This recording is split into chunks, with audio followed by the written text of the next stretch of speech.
As opiniões emitidas pelos comentaristas do quadro não refletem necessariamente a posição da CNN.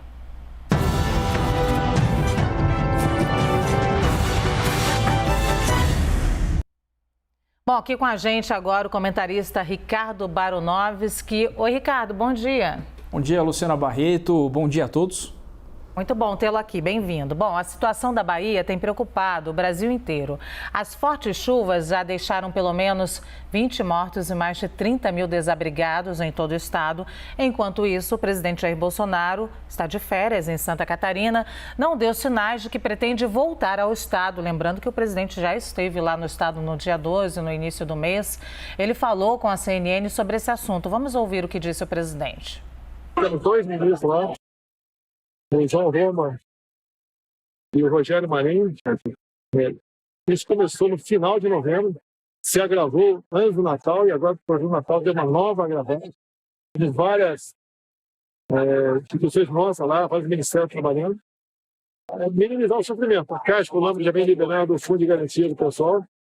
Devemos agora, no início do ano que vem, assinar uma medida provisória que quer experimentar de 20 milhões de reais para atender o pessoal. E vou fazer o que for possível pelos nossos irmãos da Bahia.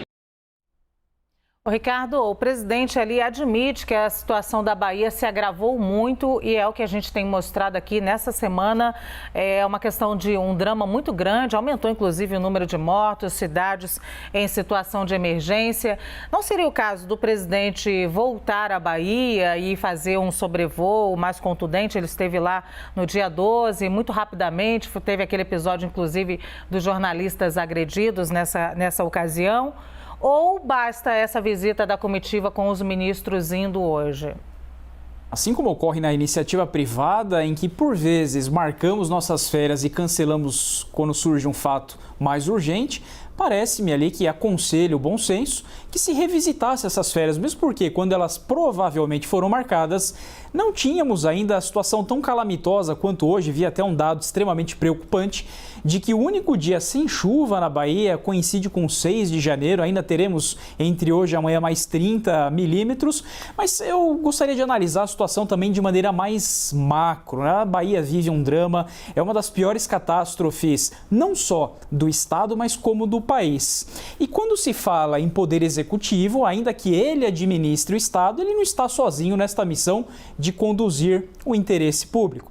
Vejo, por exemplo, até deixo uma proposta, por que não ceder ou fazer uma renúncia de 20% do fundo partidário, o fundão eleitoral de quase 5 bilhões de reais, para ajudar os mais de 30 mil desabrigados. Em termos numéricos, Luciana, teríamos aí mais ou menos 30 mil reais para cada família que perdeu tudo.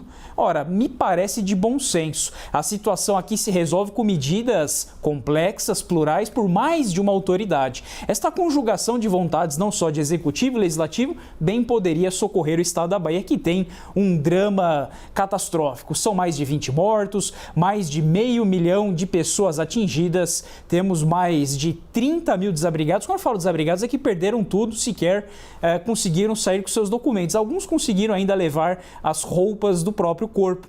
Agora, técnico-juridicamente, quando eu olho para o direito constitucional, eu tenho algumas medidas que poderiam ser implementadas aí. A exemplo, a decretação do estado de calamidade pública para auxiliar a transferência de recursos para essas pessoas atingidas, para o estado em específico. Isso é chamado de federalismo de cooperação. Eu tenho ainda o auxílio das forças de segurança. Se porventura é decretada a calamidade, eu tenho em seguida o auxílio do Exército lá atuando junto a esse estado, auxiliando as pessoas efetivamente. A Constituição traz até uma última medida extrema, inédita no país, chamado Estado de Defesa. Pensa que agora eu não tenho só a calamidade, eu tenho saques, eu tenho uma crise de segurança pública, eu tenho pessoas que não têm direitos sociais e outras crises que geram depois de catástrofes naturais. Então, ainda que haja uma representação dos ministros, muitas medidas jurídicas ainda podem ser adotadas para salvaguardar 500 mil de pessoas. Ricardo, quero sair um pouquinho dessa esfera jurídica e entrar na esfera política para te perguntar, politicamente vai ter um peso para o presidente Jair Bolsonaro no ano que vem a falta dessa revisita aos locais atingidos pela chuva no sul da Bahia?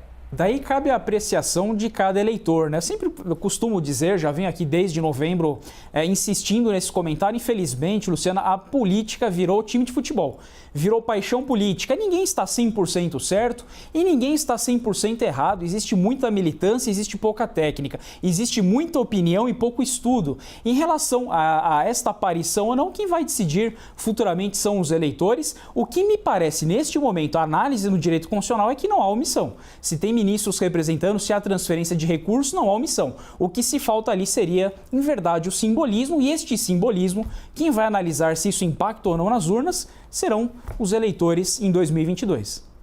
Obrigada, Ricardo. Vamos para o próximo assunto, que é a greve dos servidores da Receita Federal, que a princípio é por tempo indeterminado. Eles cobram mais recursos para a categoria no orçamento do ano que vem. Quais são, no seu ponto de vista, Ricardo, os impactos dessa situação, hein? Impactos graves e que vão atingir, Luciana, não apenas a categoria dos auditores da Receita, analistas da Receita Federal, que salientes exercem uma função imprescindível para o país. Atuam contra a sonegação de impostos, recuperam bilhões de reais ao erário, atuam contra descaminho, contra corrupção, contra contrabandos, têm função importante na fronteira e aeroportos, exercem um papel proeminente no Estado. Mas a situação não atinge apenas os auditores da Receita e analistas da Receita, mas outras categorias, professores de universidades federais, pesquisadores, atendentes do INSS. Como já tivemos a oportunidade de analisar aqui no programa, existe uma isonomia, não é uma empresa. O Estado não funciona como uma empresa, olha, gostei de você, vou te dar um aumento. Este aumento é merecido aos policiais federais que não pararam na pandemia, exercem uma função extremamente relevante, mas qual o critério para não se conceder a outras categorias que também não pararam? A exemplo dos médicos. Existem concursados médicos no âmbito federal que também vão querer reivindicar este aumento. O que eu vejo aqui, Luciana, é que o problema não é circunstancial. Eu não posso apenas olhar para os servidores da Receita, que ainda tem uma condição, em razão da complexidade do seu concurso, de a natureza do cargo ser bastante complexo, mas existem outros âmbitos federativos, estados e municípios. Olha que dado interessante. Mais de 85% dos servidores são municipais. E quem são os servidores municipais? São professores. São guardas municipais, atendentes de postos, enfermeiros, médicos. E a média salarial de um servidor municipal, 2 a 3 salários mínimos.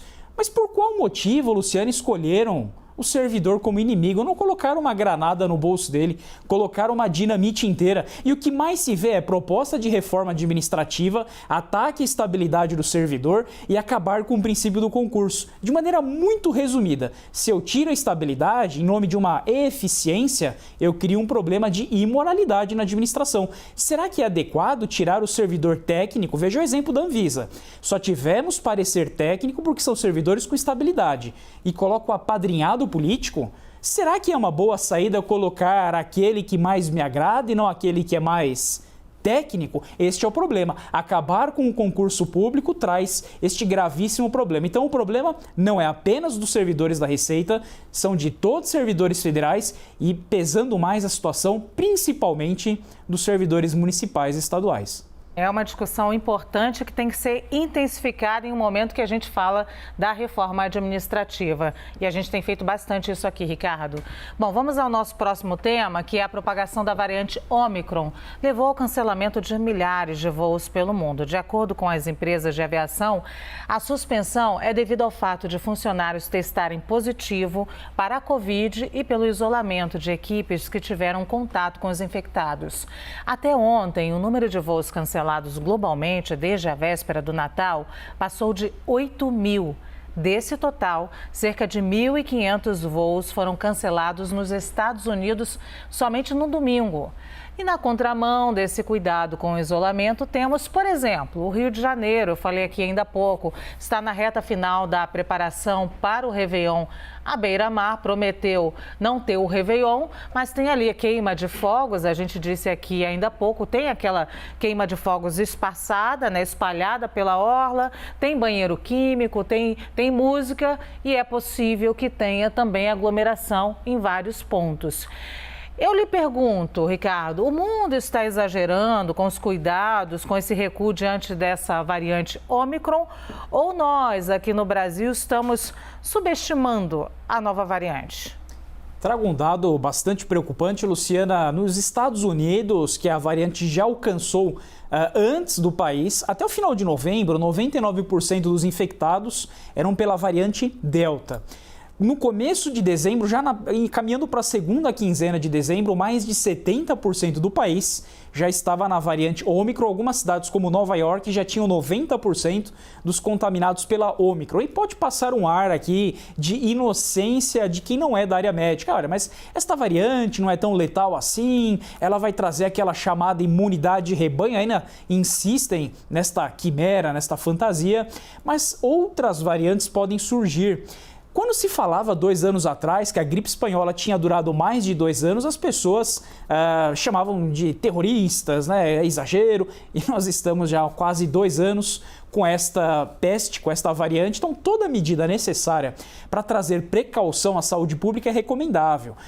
Principalmente, Luciana, não só para salvaguardar as vidas, mas também a economia. O comércio não vai aguentar uma quarta onda, porque ainda que o Réveillon, depois o Carnaval, gere milhares de empregos diretos e indiretos, o que vige aqui é a convivência das liberdades públicas, porque existem outros setores de comércio que também vão pagar a conta depois de março, abril em diante, até o fim de 2022. Então é necessário um pouco de prudência, precaução. Quando se fala de saúde, todas as medidas restritivas não são exageradas. Se o direito comparado, quer dizer, o que os outros países fazem, é para medidas mais restritivas, parece-me que o Brasil também deve caminhar nesse sentido. Aliás, como diria Chesterton, um país, ainda que sejam importantes as festas, mas um país que gasta muito tempo se divertindo, não se divertirá por muito tempo.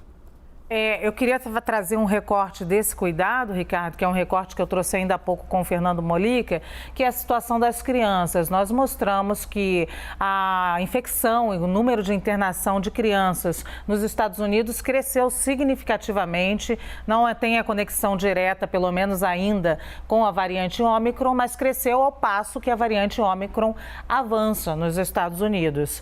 E aqui, lá eles têm um grande incentivo à vacinação, é o desejo, é pedido constante das agências e também do presidente. Aqui, na contramão, a gente tem uma discussão sobre a vacinação de crianças, o desejo das agências, da Anvisa, mas o governo, o presidente, por exemplo, se posiciona pessoalmente contra e ontem disse que não vai vacinar a própria filha de 11 anos. Isso será cobrado, Ricardo? Eu fico com os médicos, Luciana. Infelizmente, a pandemia, que era para ser um tema tecnicamente científico, ou seja, é uma ciência exata, não é direito, ou ciências humanas que tem exceções, tem correntes, teorias. A medicina ou é ou não é matemático, é científico, é exato, é técnico, exige estudo de décadas e às vezes até aquele médico que estudou uma vida inteira não é infectologista, sanitarista e não conhece exatamente os mecanismos de ação desta doença. Infelizmente, a pandemia foi conduzida sob a batuta política. Não há isenção técnica para lidar com este tema. Então, quando eu falo de vacinação de crianças, terceiras, quartas doses, eu fico com os médicos. São eles que sabem, não os políticos. Os gestores, os políticos têm de ouvir, eu diria até que são pareceres vinculantes da medicina. Anvisa, órgãos mundiais de agências reguladoras de saúde, outros especialistas que a CNN vem ouvindo, eu fico com a opinião médica. Infelizmente tivemos vacinômetro, marketing por vacina, lockdown se abre ou se não abre. A pandemia foi conduzida sob o viés eleitoral. Isso é uma medida de Estado, não é uma medida de governo. Se continuarmos fazendo isso, o país continuará andando de lado. Fiquem com os médicos. Ricardo Baronovski, muito obrigada por mais esse dia de conversa aqui na CNN. Agradeço, Luciana, e até amanhã.